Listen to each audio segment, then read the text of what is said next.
Can a single act of kindness change everything? You filthy black maid. You dare try to get close to my daughter? Get out of here. The words tore through the quiet hum of Harlem Beans Café, slamming into Maya Williams like a physical blow. Conversations froze mid-sentence. The hiss of the espresso machine the only sound left. Maya, 29, had been kneeling slightly, her hands moving in careful fluid shapes American Sign Language toward a small girl sitting at the corner table. The girl's big brown eyes had just lit up in the tiniest smile, a fragile thing that seemed to have taken years to form. Then the voice crashed in. Ethan Cole, one of the most powerful tech billionaires in New York, stood over them, his expression twisted with fury and something darker, disgust. In his hand, as if grabbed in a blind rush from the service station, was a broom. Before Maya could stand, the first strike came, a sharp crack across her shoulder. Gasps erupted from nearby tables. If you feel for the character in this story, like this video and comment where you are watching from, because who knows, someone near you might be watching this too. Stay away from her. You hear me? Ethan snarled, swinging again, the broom thudding against her arm, filthy, thinking, you can trick your way close. Planning God knows what. I've seen your type. Maya raised her hands more to protect herself than to sign, her breath catching. Sir, I wasn't. Don't you talk back to me. Ethan's voice rose, cold and loud. I know the schemes people like you run, dirty tricks, acting sweet while plotting to harm decent people. His upper lip curled. You disgust me.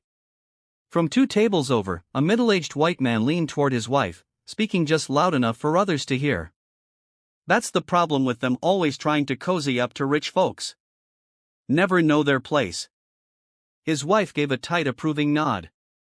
Machem, pretty face, but you can't trust them. They've always got an angle. Another patron, a woman with a designer scarf, whispered to her friend. She's probably hoping for a handout, or worse, looking to trap him in some lawsuit. You know how they are. The whispers spread like smoke, curling through the cafe's warm air. Maya heard every word, each one striking deeper than Ethan's broom. Her shoulders stiffened, but she said nothing. There was no point arguing with people who had already decided the truth. Carlos Alvarez, the cafe owner, hurried over, his face tense. Ethan jabbed a finger toward Maya. Fire her right now. I don't want her anywhere near my daughter. Do you understand me, Mr. Cole? Carlos began. But the billionaire cut him off. Do it. Maya straightened, refusing to let her voice shake. If you want me gone, I'll go. But she doesn't deserve to grow up thinking everyone who looks like me is dangerous. Ethan didn't answer.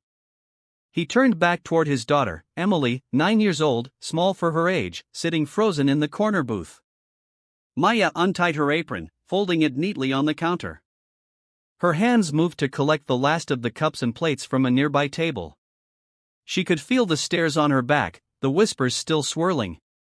She told herself to keep walking, to get out the door and never come back. Then, through the large front window, she caught sight of Emily outside on the sidewalk. The girl was crouched, tracing lines on the pavement with a piece of chalk she must have pulled from her coat pocket. The street beyond was busy, taxis and delivery vans rushing past in the midday sun. Maya's gut clenched. The child was too close to the curb. Before she could call out, Emily stood, stepping toward the edge of the street, distracted by something on the opposite side. Maya's body moved before her mind did. She dropped the tray, cups clattering, and sprinted out the door. Time slowed.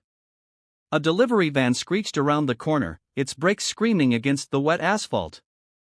Emily stood in the middle of the lane, eyes wide, frozen like a deer in headlights. Maya's arms closed around her just in time. She twisted her body, shielding the child, and rolled them both toward the curb. The van skidded past, missing them by inches. Ethan burst out of the cafe seconds later, his breath ragged, eyes locked on his daughter. Emily! He knelt, running his hands over her shoulders, checking for injuries. Emily clung to Maya, refusing to let go. Maya's pulse thundered in her ears, but she met Ethan's gaze, her own eyes steady. She's fine. Scared, but fine. Emily pulled back just enough to sign a single word to her father. Safe. Then she looked at Maya and signed, "Thank you." Ethan's jaw worked as if he wanted to speak, but couldn't. The broom was gone now, lying abandoned inside the cafe. His face, just minutes ago, so rigid with contempt, had softened into something almost unguarded. He cleared his throat, still holding Emily close. "I owe you an apology for what I said, for what I did." Maya glanced toward the window where patrons still watched, some looking uneasy now. "An apology doesn't erase everything, Mr. Cole." "No," he admitted. "It doesn't, but I can try to make it right." Emily's small hand slid into Maya's. "I misjudged you badly," Ethan said simply. "I saw you with her and thought. I let fear decide what was true. That was wrong." He straightened. "If you're willing, I'd like to offer you a job, a better one, somewhere you won't have to take that from anyone, least of all me." Maya hesitated. "Why?" "Because my daughter smiled today for the first time in 2 years," Ethan said. "And you're the reason." She looked down at Emily, then back at Ethan. "We'll see," she said quietly as they walked back toward the cafe. The bell over the door rang, a small ordinary sound, but to Maya, it felt like crossing into different territory entirely. Somewhere behind them, the broom still lay on the floor, unused, unwanted, and maybe, just maybe, so did the man who had picked it up. The air in Harlem Beans felt heavier when they stepped back inside. Conversations tried to resume, but the rhythm was off, like a song played half a beat too slow. The same white patrons who had whispered poison about Maya now kept their eyes down, suddenly fascinated with their coffee cups. Maya could feel it all. Every stolen glance. Will Maya's bravery change Ethan's heart forever? From BUP Stories, stay tuned to find out. Maya could feel the weight of their silence, the shift in the room's energy. She moved to the counter, picking up a cloth to wipe down the surface, her hand steady despite the ache in her shoulder. Ethan guided Emily back to the booth, his movements slower now, more deliberate. He sat across from her, watching as she picked up the chalk again and began tracing shapes on a napkin. Maya glanced over, catching the girl's small smile as her fingers moved. Ethan followed her gaze, then looked back at Maya. "You know sign language," he said, his tone quieter now. "Yes," she replied. "Learned it years ago. My cousin's deaf." He nodded, processing. "Emily's been mute since she was 5. Trauma, the doctors said. I've tried everything, therapists, specialists, but she hasn't spoken a word. Until today." Maya paused, the cloth still in her hand. She signed to Emily again, a simple greeting. The girl's face brightened, and she signed back, "Hi." Ethan's breath hitched. He leaned forward. Can you teach her?" Maya met his eyes. "It's not just about teaching. It's about trust." He looked down at Emily, then back at Maya. "I'll earn it," he said firmly. "Whatever it takes." Maya nodded slowly. "Then we start with that." Over the next week, Maya returned to Harlem Beans, not as a server, but as a bridge. She worked with Emily each afternoon, her hands moving in patient arcs, teaching letters, words, stories. Ethan watched from a distance at first, his presence less imposing now, more uncertain. The cafe's regulars noticed too. The whispers faded, replaced by curious glances, then quiet nods of approval. One afternoon, Carlos approached Maya as she packed up.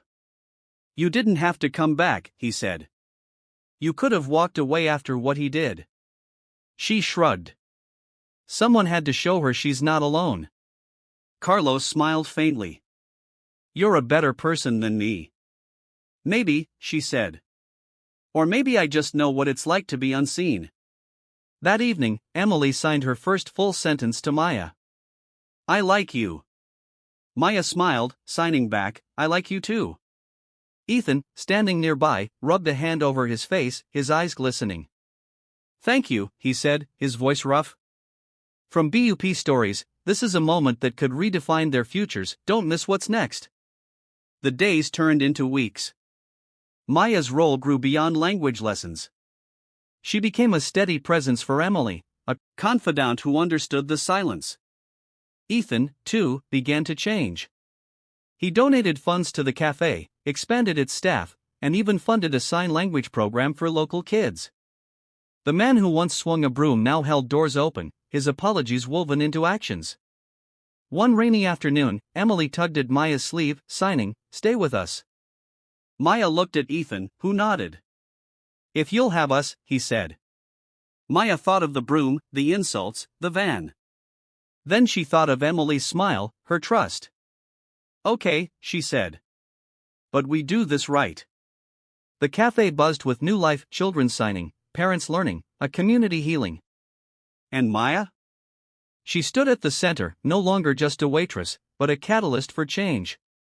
From BUP Stories, this is a tale of redemption and resilience that continues to unfold.